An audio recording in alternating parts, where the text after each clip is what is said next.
On Sunday afternoon, the Dubs' lives are on the line, as the reason why tomorrow's showing versus the top-heavy and deep Clippers is so crucial is that a guaranteed playoff spot is up for grabs. Keeping the Clippers' role players in check will be huge, as while this team is top-heavy with Leonard, Harden, Powell, and Zubats, not letting the likes of Bogdan Bogdanovic, Amir Coffey, Derrick Jones Jr., and Nicholas Batum have a big night will be almost equally crucial. The Warriors' rebounding has to be extremely sound against the Clippers, as Ivica Zubats leads the league in offensive rebounds, and it's not even close. Looney's going to be big off the bench, and Draymond's positioning, effort level, and focus has to be there. If you can't neutralize Zoo on the glass, you're quite simply screwed. Don't give this dangerous Clippers team extra possessions. If the Warriors do that, they're in a good position. Here's a primary reason why Steph and Jimmy can be trusted under pressure.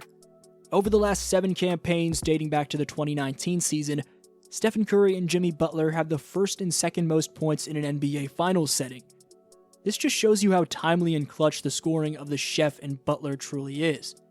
As number one options, Curry went off in 2019 and 2022, while Butler cooked in 2020 and 2023. In terms of the here and now, Butler's shooting 58.3% from three-point range in the month of April, albeit on just 1.7 deep range attempts per game, so a low volume, but he's starting to ramp it up. Meanwhile, a month ago, we're about to look at what Butler said about his aggression offensively, and we'll see if Butler can take his game to the next level on Sunday and potentially in the playoffs. But over the last 2 games, Butler is already starting to ramp it up, as he's averaging 26 points, 7 assists, and 4.5 rebounds per game on 86% true shooting. Not just a scorer. I can score whenever I want to. I can shoot the toughest shots if I wanted to. And nobody's ever going to say anything. But I want to get everybody involved. I want to get guys in their spots. And when it's my time, you'll know that it's my time. But until then, we're going to pass the ball to the open man, get my guys some jumpers, get them out in transition, and we're going to keep winning. The Warriors have lost all 3 matchups versus the Clippers this season, but Draymond had a great response to that post-game against the Blazers. It's a tough game for us.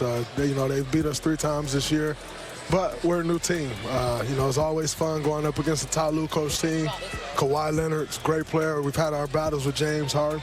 That team's playing really good basketball, so we got to make sure we bring our A game. Stephen Curry had a steadfast remark regarding the must-win implications of Sunday's showdown. I don't want to be too dramatic. Like it should be a Game 7 kind of vibe. You win, and again, you control your destiny on a guaranteed playoff series. You lose, you roll the dice. So I think I said last game, like good teams find a way to win, big games like that, and that's what we're aiming to be. The plain key for the Dubs this season is Jimmy Butler III.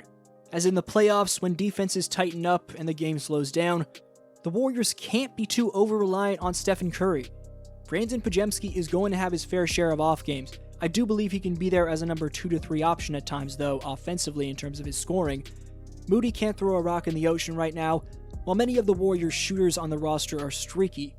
That's why Jimmy stepping up is so damn crucial. I believe he can. Steve Kerr's adjustments and rotations will also be big time on Sunday and potentially in the playoffs if you get there. And Kerr spoke on the status of his team, stating concerns about the team's ball movement. Has to be a rhythm to both ends of the floor. And I didn't see that much tonight. 10, 15 minutes of that, and the other 35 or so, not good basketball. Game's got to flow. We have to pass the ball better. We have to get spaced better. We have to develop a rhythm. We were in a better place, I think, a few weeks ago. We were playing with more rhythm, more flow, more two-way connection, and we have to get back to that. The last couple of weeks have been a little choppy. And does that worry you at all about being, a little choppy or inconsistent as you guys get down the stretch? It's my job to worry about that. So, I have to address that, and, hopefully we can find that rhythm on Sunday, take care of business, and then it'll be great to actually practice for a few days. It's a rare occurrence in the NBA that anybody gets to practice anymore, and we need some. What are some factors? Spacing and passing, the biggest thing. Just not much rhythm to the game. And again, I got to find the best lineups to create that. And it's now that we are where we are. We've got to be very particular every minute of every game now, in terms of who's out there and how we find that rhythm, that groove. Kerr had a different mentality regarding this quote-unquote must-win on Sunday, as even if the Dubs fall into the play-in, Steve feels confident.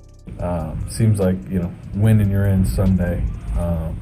What's your just early thoughts on that? Well, Mike Dunleavy just said we have 3 potential home games to get into the playoffs. I think that's a good way of looking at it.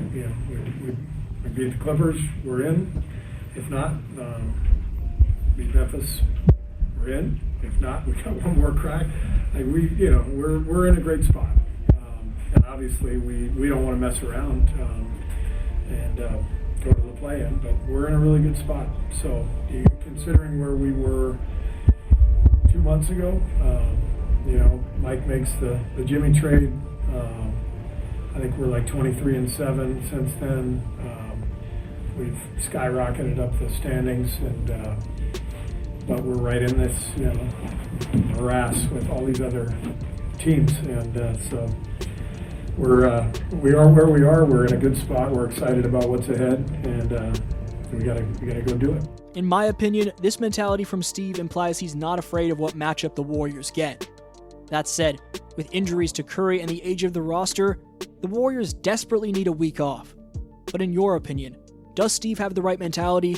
Let me know your takes in the comments section. This was your boy DFlow, and I'll see you next video.